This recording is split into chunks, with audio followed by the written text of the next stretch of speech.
Hello everyone. इस video में मैं आप लोगों को बैंकिंग से रिलेटेड जो बेसिक चीज़ें हैं जैसे कि बैंकिंग ऑपरेशन, इन्फ्लेशन क्या होता है, डिफ्लेशन क्या होता है, इन्फ्लेशन और डिफ्लेशन को कंट्रोल करने के लिए बहुत सारे मेजर्स हैं, CRR, SLR, repo rate, reverse repo rate, MSF, bank rate, इन सब के बारे में मैं आपको ब्रीफ जानकारी दूंगा ताकि आप किसी भी एग्ज़ाम जो कि बेसिक लेवल के क्वेश्चंस पूछते हैं या फिर इंटरव्यू में जो ऊपर-ऊपर से क्वेश्चंस पूछते हैं, तो आप उसको एक दूसरे से टर्म्स को एक दूसरे से रिलेट करने के बाद आप उसको आंसर कर पाएँगे। फिर से प्रायोरिटी सेक्टर लैंडिंग, इसके बारे में बहुत ही इंपॉर्टेंट सेक्टर है। एग्रीकल्चर से रिलेटेड जो भी एग्ज़ाम्स होते हैं, जो भी इंटरव्यूज़ होते हैं, उसमें प्रायोरिटी सेक्टर लैंडिंग पे क्वेश्चंस बहुत बार पूछे जाते हैं, एक इम्पॉर्टेंट टॉपिक है। तो इन सब चीज़ों के बारे में इस वीडियो में मैं आप लोगों को बताऊँगा। मेरा नाम रोशन कुमार है। आगे देखते हैं क्या-क्या है इस वीडियो में। सबसे पहले बात करते हैं कि जब मनी वाज़ नॉट इन्वेंटेड तो उस टाइम किस तरह से करते थे? उस टाइम बार्टर सिस्टम यूज़ होता था। जैसे कि मेरे पास कोई सामान है या मेरे पास कोई सामान है और मुझे कोई सामान चाहिए, तो मुझे किसी ऐसे आदमी को पकड़ना है जिसे कि उस सामान की आवश्यकता है जो मेरे पास है। तो हम दोनों सामान एक्सचेंज करेंगे। तो इस सिस्टम को बोलते थे बार्टर सिस्टम। उसके बाद जो सप्लाई एंड डिमांड है, अभी जैसे मतलब किसी को किसी चीज़ की आवश्यकता है, तो मार्केट में उस चीज़ का प्रोडक्शन होता है और उस हिसाब से सप्लाई एंड डिमांड को देखते हुए जो मतलब किसी भी चीज़ का प्राइस वो डिटरमिन किया जाता है और इन सब चीज़ों से ही जो इन्फ्लेशन या डिफ्लेशन होता है, इस पर प्रभाव पड़ता है। मतलब अगर किसी चीज़ का प्रोडक्शन कम हो रहा है, तो मतलब उसके दाम बढ़ेंगे, इसे बोलते हैं इन्फ्लेशन। और अगर किसी चीज़ का प्रोडक्शन ज़्यादा हो रहा है, मतलब वो बहुत ही मात्रा में अवेलेबल है, लोगों की रीच तक है, तो उस केस में उसका दाम घटेगा, इसे बोलते हैं डिफ्लेशन। अब एक सिंपल सा हाइपोथेटिकल सिचुएशन लेते हैं कि मान लीजिए कि प्रधानमंत्री ने लोगों के बीच में पैसा बाँट दिया, तो उससे क्या क्या असर होगा? उससे लोगों के पास बहुत सारा पैसा आ जाएगा और वो किसी एक सामान के लिए ज़्यादा प्राइस देने के लिए तैयार हो जाएँगे। तो इससे क्या होगा? इ इन्फ्लेशन आएगी। तो ये चीज़ फ़ायदेमंद नहीं है इकोनॉमी के लिए। तो इसे कंट्रोल करने के लिए गवर्नमेंट क्या कर सकती है? तो वो सप्लाई बढ़ा सकती है। जैसे अब पहले जो सामान था वो कम मात्रा में था, अब वो ज़्यादा मात्रा में होगा, तो लोग कम पैसे में उसे खरीदना चाहेंगे क्योंकि वो बहुत ज़्यादा अवेलेबल है, उसकी वैल्यू कम हो जाएगी। तो इस तरह से गवर्नमेंट कंट्रोल कर सकती है इन्फ्लेशन को। अब आरबीआई इसमें क्या कर सकती है? तो आरबीआई कर सकती है reduce demand by decreasing money supply. Money supply को घटा सकती है। ये हम बाद में देखेंगे कि मनी सप्लाई को घटाने के लिए आरबीआई क्या-क्या हथकंडे अपनाती है। जैसे कि वो सीआरआर, एसएलआर बढ़ा देगी, तो फिर बैंक्स को ज़्यादा पैसे डिपॉजिट करने पड़ेंगे आरबीआई में। तो उससे मार्केट में पैसे कम होंगे और इन्फ्लेशन कंट्रोल होगा। अब डिफ्लेशन के केस में पीपल विल नॉट परचेज, मतलब कोई भी सामान है, अब लोगों के पास पैसे कम हो गए, तो लोग सामान को खरीदना बंद कर देंगे। पैसे कम हो गए, इस केस को हम बोलते हैं डिफ्लेशन। अब इसको जो भी कंपनी है या जो भी मतलब प्रोड्यूसर है, सामान बना रहा है, अब उसका सामान नहीं बिक रहा, तो वो ऐसा तो नहीं कर सकता कि 5,000 की चीज़ है, उसे बोले मैं आपको ₹10 में दे दूँगा, क्योंकि बिक नहीं रहा। तो उस केस में वो क्या करने लगता है, चीपर क्वालिटी के सामान यूज़ करने लगेगा। या फिर हो सकता है कि वो अपने वर्कर्स को निकाल दे या फिर अगर फूड प्रोडक्ट्स हैं, तो वो मिलावट करने लगेगा। तो डिफ्लेशन भी हमारे इकोनॉमी के लिए सही नहीं है। अब डिफ्लेशन को कंट्रोल कंट्रोल करने के लिए क्या कर सकते हैं? तो हम इंक्रीज़ कर सकते हैं मनी सप्लाई को। हम नहीं कर सकते, मतलब आरबीआई कर सकती है, मनी सप्लाई को इंक्रीज़ कर सकती है। तो उसके लिए वो हम बाद में देखेंगे एसआरआर, सीएलआर या फिर repo rate, reverse repo rate से कैसे कंट्रोल करते हैं। फिलहाल बस इतना समझना है कि डिफ्लेशन को कंट्रोल करने के लिए मनी सप्लाई को बढ़ाना है।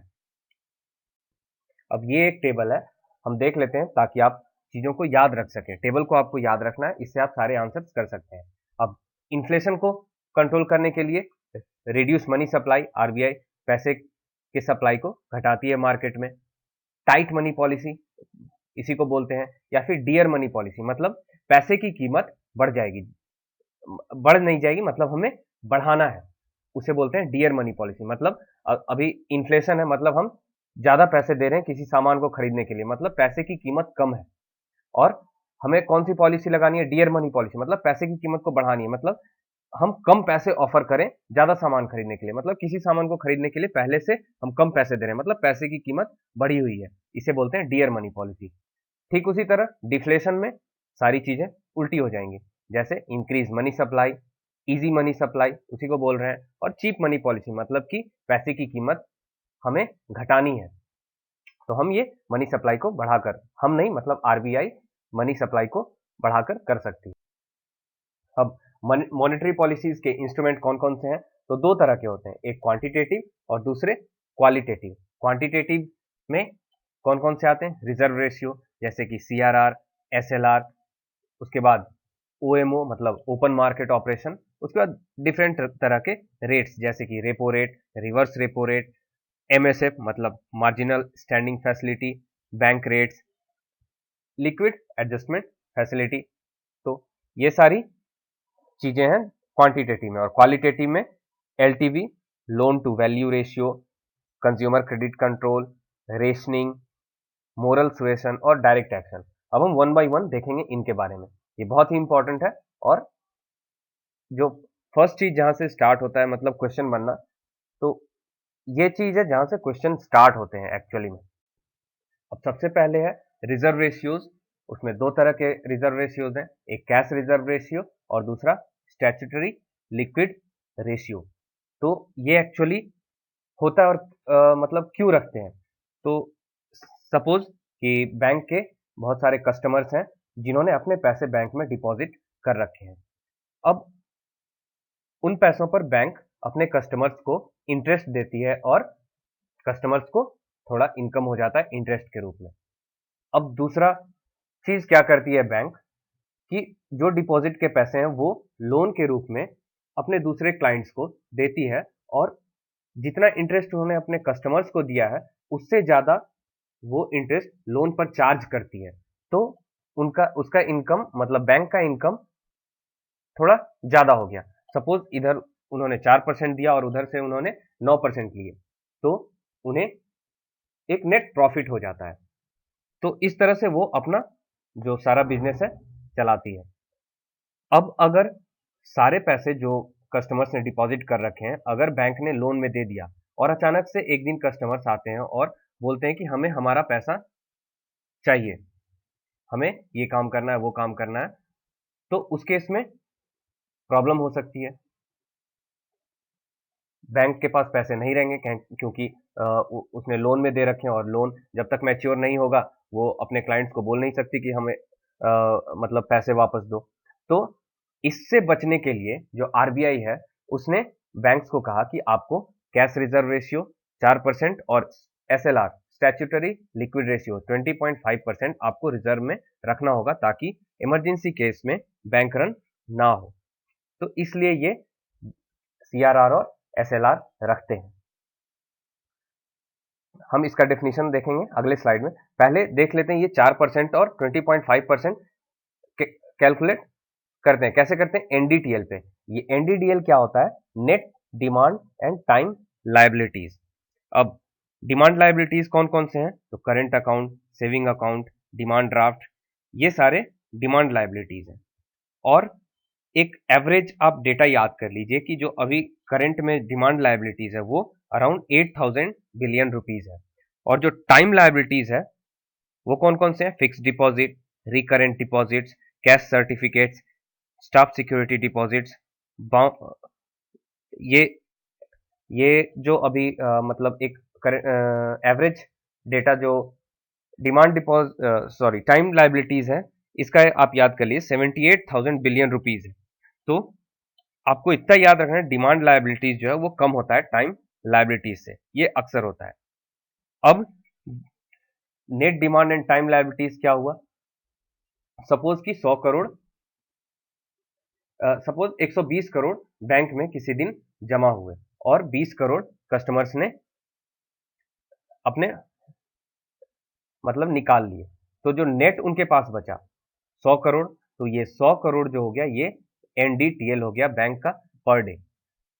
अब ये पर डे कैलकुलेट होता है उनका जो net demand and time liabilities है। अब इस पर जो उनका 100 करोड़ बचा उसमें से 4% मतलब 4 करोड़ रुपए उनको एज सीआरआर जमा कराना है, और 20.5% मतलब 20 करोड़ 50 लाख उनको एसएलआर के रूप में जमा कराना है। तो ये है कैसे कैलकुलेट करते हैं सीआरआर और एसएलआर। अब डिफरेंस क्या है सीआरआर एसएलआर में? तो सीआरआर जो है ये कैश के रूप में हमेशा जमा करना होता है, और एसएलआर जो होता है ये कैश में भी जमा करा सकती है बैंक, गोल्ड के रूप में भी जमा करा सकती है, आरबीआई अप्रूव्ड सिक्योरिटीज या फिर गवर्नमेंट अप्रूव्ड सिक्योरिटीज के रूप में भी जमा करा सकती है। अब ये कैश के रूप में जमा कराती है सीआरआर, तो इस पर किसी तरह का प्रॉफिट नहीं होता है। एसएलआर में sometimes banks can gain profit, हम आगे देखेंगे कि किस तरह से प्रॉफिट हो सकता है। जो मार्जिनल स्टैंडिंग फैसिलिटी होती है एमएसएफ, उसमें एसएलआर की सिक्योरिटीज को बैंक्स रख सकती है और उस पर कुछ इंटरेस्ट मिलता है, तो उसमें फायदा होता है। तो आपको बस इतना याद रखना है, एसएलआर में कभी कभी प्रॉफिट बैंक्स को होता है और सीआरआर में कभी भी प्रॉफिट नहीं होता। तो कैश रिजर्व रेशियो क्या है? Is a specified minimum fraction of the total deposits of customers which commercial banks have to hold as reserve either in cash और as deposits with the central bank. तो ये CRR है। और statutory liquidity ratio क्या है? SLR is the Indian government term for reserve requirement that the commercial banks in India require to maintain in the form of gold government approved securities before providing credit to the customers।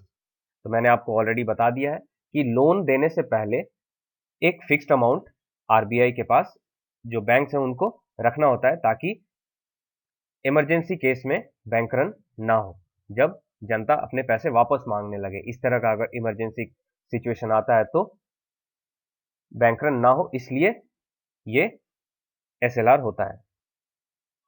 अब जो fluctuations हैं जैसे inflation और deflation को, इसको कैसे control करेंगे, मतलब कैसे फ्लक्चुएट होते हैं और क्या क्या इफेक्ट होता है, ये हम एक बार देखते हैं।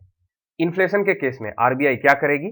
सीआरआर और एसएलआर को बढ़ा देगी, मतलब बैंक्स को अब ज्यादा पैसे आरबीआई के पास रखने पड़ेंगे। अब क्या होगा इसका असर? Banks left with less money to lend, अब बैंक्स के पास कम पैसे बचेंगे लोन में देने के लिए। इससे इससे क्या होगा? बैंक्स के पास कम पैसे हैं, अब उनको प्रॉफिट उतना ही कमाना है, तो इंटरेस्ट रेट बैंक बढ़ा देगी। अब इंटरेस्ट रेट बढ़ गया तो पैसे जो लोग हैं वो कम लोन लेने लगेंगे। उनका मतलब एक ये माइंडसेट हो जाएगा कि जब कम जो इंटरेस्ट के रेट्स हैं वो कम होंगे तब हम लोन लेंगे। तो जो पीपल बोरोइंग्स हैं ये कम होने लगेंगे, मतलब डिमांड कम होने लगेगा, और जब डिमांड कम होगा तो लोग खरीदारी कम करने लगेंगे। अब फॉर एग्जांपल पहले किसी कार का बहुत ज्यादा डिमांड था, अब डिमांड कम हो गया, तो क्या करेगी कार वाली कंपनी? कार का प्राइस घटा देगी। तो इससे क्या हो रहा है? डिमांड कम होने से प्राइस कम हो रही है। तो फाइनली हमारा यही टारगेट था कि प्राइस बढ़ रहे थे तो उसको हमें कंट्रोल करना था, तो हमने देखा प्राइस कम हो गया और इस तरह से इन्फ्लेशन कंट्रोल हो गया, मतलब दाम कम हो गए चीजों के। अब ठीक इसका उल्टा डिफ्लेशन में आरबीआई सीआरआर और एसएलआर को घटा देती है, इससे बैंक्स के पास ज्यादा मनी बच जाता है क्योंकि उन्हें कम पैसे सीआरआर और एसएलआर में के रूप में जमा कराने होते हैं। तो इंटरेस्ट रेट बैंक्स घटा देती है ताकि हमारे पास जो ज्यादा पैसा है वो लोगों के बीच में चला जाए लोन के रूप में, और वो भी थोड़ा ज्यादा मतलब इंटरेस्ट से पैसे कमा पाए और पीपल ज्यादा लोन लेने लगेंगे, और जब ज्यादा पैसे हो जाएंगे लोगों के पास तो सामान ज्यादा खरीदेंगे, मतलब डिमांड बढ़ जाएगा, और इस तरह से जो कंपनी है वो अपने सामानों का दाम बढ़ा देगी। इस तरह से डिफ्लेशन कंट्रोल होगा, मतलब जो कम दाम था पहले डिफ्लेशन में अब वो दाम बढ़ चुका है। तो ये तरीके हुए कैसे हम फ्लक्चुएशंस को, हम नहीं मतलब जो गवर्नमेंट या आरबीआई है वो कैसे कंट्रोल करती है। अब सेकंड थिंग है ओएमओ, मतलब ओपन मार्केट ऑपरेशंस, मतलब ये क्वांटिटेटिव इंस्ट्रूमेंट मॉनेटरी पॉलिसी का जो सेकंड है open market operation. Open market operation क्या होता है? Sale and purchase of government securities. Definition देखिए पहले। Open market operations refers to the buying and selling of government securities in the open market in order to expend or contract the amount of money in the banking system facilitated by the Federal Reserve Fed। तो actually क्या होता है open market operation में? ये simply government securities का cell और purchase होता है।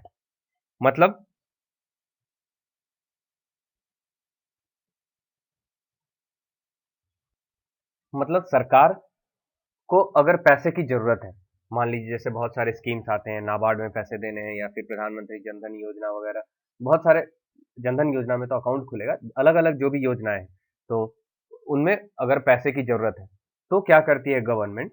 वो गवर्नमेंट सिक्योरिटीज आरबीआई को देती है, और जो गवर्नमेंट सिक्योरिटीज के वैल्यू का जो अमाउंट होता है वो आरबीआई से गवर्नमेंट लेती है एज ए लोन, और फिर इस लोन पे इंटरेस्ट पे करना पड़ता है गवर्नमेंट को, और इस तरह से आरबीआई को थोड़ा इंटरेस्ट भी मिल जाता है।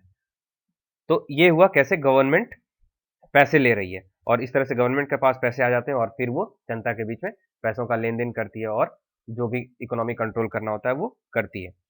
तो इस तरह से क्या हो रहा है? पैसे कम और ज्यादा हो रहे हैं। अब बैंक्स के पास हमेशा क्लाइंट तो नहीं रहते कि हमें लोन चाहिए, या फिर मतलब उनके पास कुछ ना कुछ पैसे रिजर्व में होते हैं। तो जो उनके पास जो पैसे बचे हुए हैं, मतलब जो कस्टमर्स हैं उन्होंने पैसे जमा करा दिए हैं और कोई लोन लेने वाला भी नहीं है, तो बैंक्स क्या करती है? वो अपने पैसे से आरबीआई से गवर्नमेंट सिक्योरिटीज खरीद लेती है, तो उस पर थोड़ा सा इंटरेस्ट उन्हें मिल जाता है। तो जब लोन के लिए लोग आएंगे, जब उनके पास पैसे कम पड़ेंगे, तो वो गवर्नमेंट सिक्योरिटीज को बेचकर फिर से पैसे वापस ले सकती है। इस तरह से जो आइडल मनी है, कि जब उनके पास फालतू के पैसे पड़े हुए हैं तो वो थोड़ा इंटरेस्ट कमा सकती है। तो इस तरह से ओपन मार्केट ऑपरेशन में सेल और परचेज होता है गवर्नमेंट सिक्योरिटीज का। इससे इन्फ्लेशन और डिफ्लेशन कंट्रोल करते हैं, कर रहे हैं, क्योंकि मार्केट में हम पैसे को कम ज्यादा कर रहे हैं। जैसे समझ लीजिए गवर्नमेंट सिक्योरिटीज को आरबीआई बेच रही है बैंक्स को, मतलब बैंक्स के पास अब पैसे कम हो रहे हैं। पहले उनके पास 1 लाख था, उन्होंने 50,000 का गवर्नमेंट सिक्योरिटीज खरीद लिया, तो अब उनके पास मात्र 50,000 बचे जनता को देने के लिए। तो जनता के पास कम पैसे होंगे, मतलब कि इन्फ्लेशन कंट्रोल होगा। ठीक इसका उल्टा करेंगे डिफ्लेशन में। तो ये है ओपन मार्केट ऑपरेशन। इसके बाद बैंक रेट। बैंक रेट क्या होता है? बैंक रेट एक लॉन्ग टर्म लोन होता है, taken by bank from RBI. मतलब आरबीआई जो है वो लोन दे रही है बैंक्स को। हमेशा तो ऐसा होगा नहीं कि कस्टमर्स उनके पास इतने पैसे जमा करेंगे कि वो हमेशा लोन दे पाए, क्योंकि वो ऑलरेडी लोन दे चुके हैं और कस्टमर्स हो सकता है अपना पैसा वापस लें, मतलब किसी तरह की भी एक सिचुएशन हो सकती है जहां पर बैंक के पास पैसे नहीं है, तो बैंक लोन लेती है आरबीआई से लॉन्ग टर्म के लिए, उसे बैंक रेट कहते हैं। अब अब इस बैंक रेट में क्या कोलेटरल रखेगी बैंक, मतलब कुछ गिरवी रखेगी? तो आंसर है नहीं। बैंक रेट के लिए कोई भी कोलेटरल नहीं रखा जाता है बैंक्स के द्वारा आरबीआई के पास। अब दूसरी चीज है बैंक रेट का यूज कहां पर है, कि if SLR and CRR not maintain, अगर बैंक एसएलआर और सीआरआर मेंटेन नहीं करती है तो जो उन पे पेनल्टी लगता है वो बैंक रेट के अकॉर्डिंग कैलकुलेट होता है। मतलब बैंक रेट प्लस 3% या 5% एटसेट्रा, इस तरह से कैलकुलेट किया जाता है। अब आते हैं रेपो रेट पर। रेपो रेट क्या होता है? When banks borrow from RBI 6.25%, जो प्रेजेंट रेपो रेट है ये है 6.25%। Repo rate is the rate at which the central bank of a country, Reserve Bank of India in the case of India, lends money to commercial banks in the event of any shortfall of funds। तो ये repo rate actually short term loan होता है। अब जैसे इसका एक मतलब repo कैसे नाम पड़ा, रिपो का मतलब है रीपर्चेस एग्रीमेंट। आगे हम इसके बारे में थोड़ा सा देखेंगे नेक्स्ट स्लाइड में। पहले बस इतना देख लेते हैं रेपो रेट है क्या। तो शॉर्ट टर्म के लिए लोन लिया जाता है जब बैंक्स को जरूरत होती है पैसे की, तो ये लोन रेपो रेट कहलाता है। रिवर्स रेपो रेट क्या होता है? When banks deposit money in RBI, जो प्रेजेंट रिवर्स रेपो रेट है ये है 5.75%। Reverse repo rate is the short term borrowing rate at which RBI borrows money from banks. Same चीज है। The reserve bank uses this tool when it feels there is too much money floating in the banking system. अब reserve bank को लगता है कि बहुत ज्यादा पैसा मार्केट में है, बैंक्स के पास है, लोगों के पास है, तो इस क्या हो रहा है, मतलब बहुत ज्यादा पैसा है, मतलब किसी भी चीज का दाम ज्यादा है क्योंकि लोगों के पास पैसा है, वो ज्यादा पैसे ऑफर कर रहे हैं, तो आरबीआई यूज करती है रिवर्स रेपो रेट का। मतलब वो रिवर्स रेपो रेट को बढ़ा देगी तो तो बैंक अपने पैसे आरबीआई के पास जमा करेंगे, तो उससे क्या होगा, कम पैसे मार्केट में रहेंगे। रिपो रेट में क्या होता है, बैंक्स लोन लेती है, अब अगर ज्यादा पैसा है मार्केट में तो रेपो रेट बढ़ा देगी आरबीआई जो है, तो इससे क्या होगा, बैंक्स को ज्यादा इंटरेस्ट देना पड़ेगा, तो बैंक्स लोन कम लेंगे, मतलब मार्केट में पैसे कम हो जाएंगे, तो इससे इन्फ्लेशन कंट्रोल होगा। Reverse repo rate is an increase in the reverse repo rate means that the banks will get a higher rate of interest from RBI. ठीक है। अब रिवर्स रेपो रेट एक्सप्लेनेशन और रिवर्स रेपो रेट, इन दोनों को explain कैसे करेंगे। Government securities given to RBI but have to be purchase back after maturity. तो रीपर्चेज एग्रीमेंट इसका मतलब होता है रेपो रेट का। तो इसमें क्या होता है कि जो गवर्नमेंट सिक्योरिटीज आरबीआई को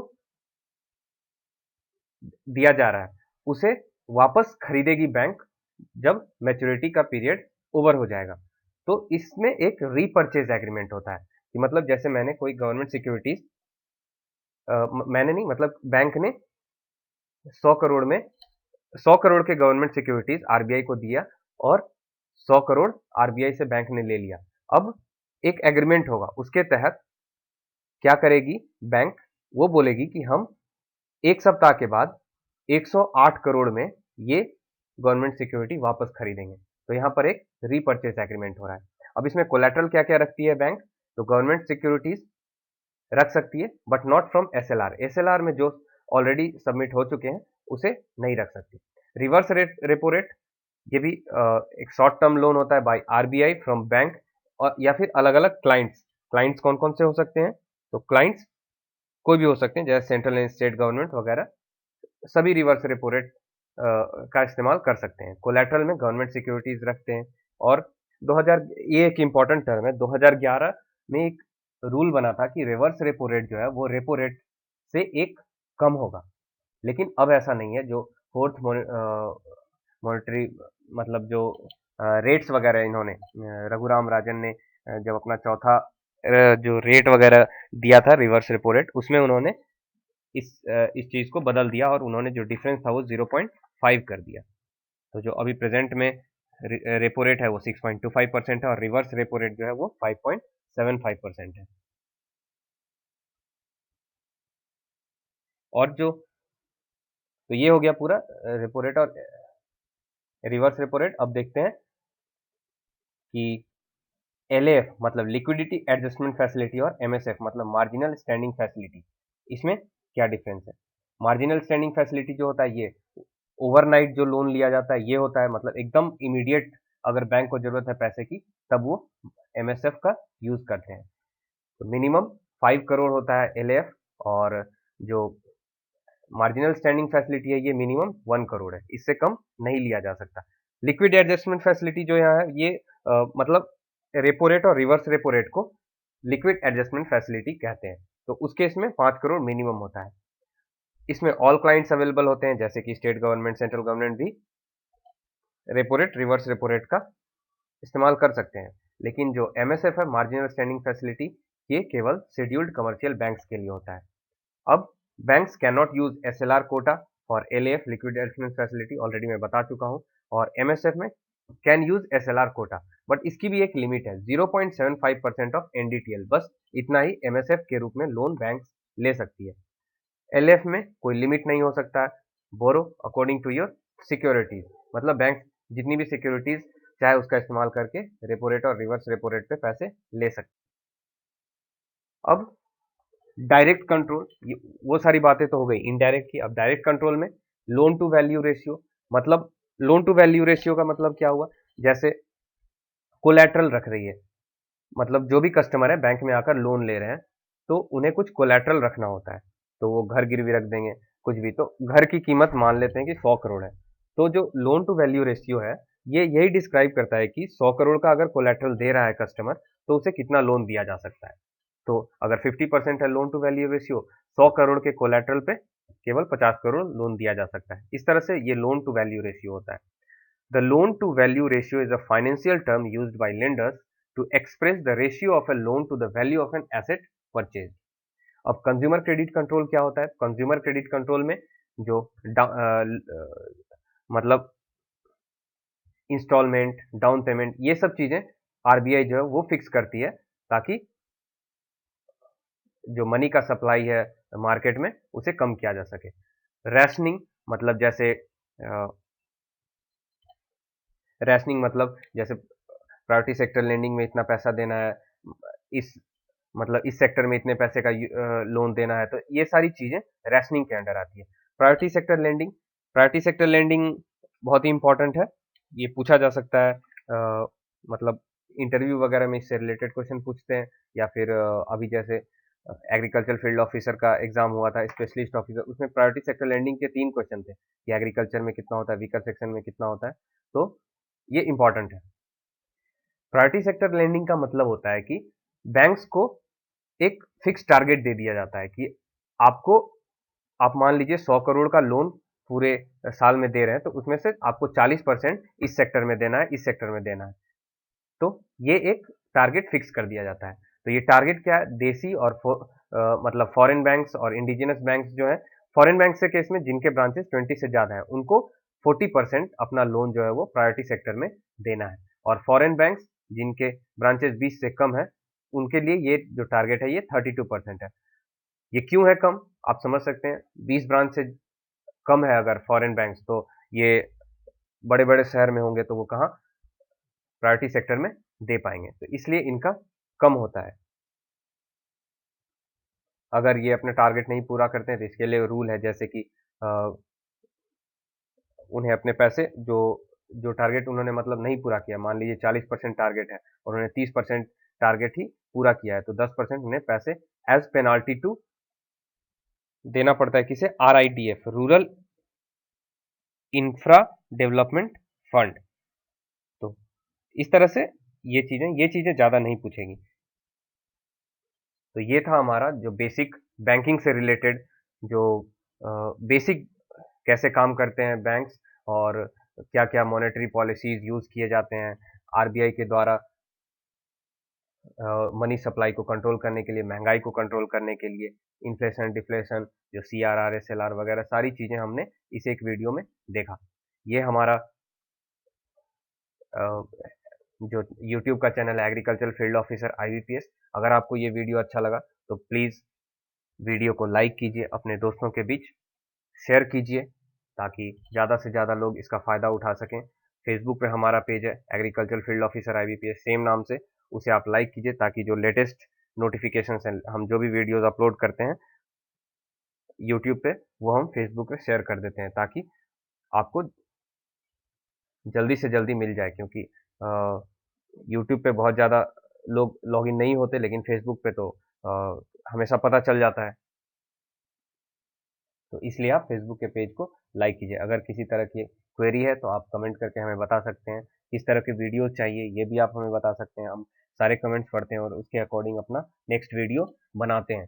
तो हम सारी चीज़ें कवर कर रहे हैं अभी इंटरव्यू के लिए, ये बहुत ज़्यादा इंपॉर्टेंट है। तो हम अभी ये बैंकिंग से रिलेटेड अभी वीडियोस बना रहे हैं। अब इसके बाद और भी जो चीज़ें इंटरव्यू के लिए रिक्वायर्ड होंगी वो चीज़ें बनाएंगे। तो आप प्लीज़ शेयर कीजिए, लाइक कीजिए, और आप यूट्यूब के चैनल को सब्सक्राइब कीजिए, फेसबुक के पेज को लाइक कीजिए, और बस that's all. Thank you very much.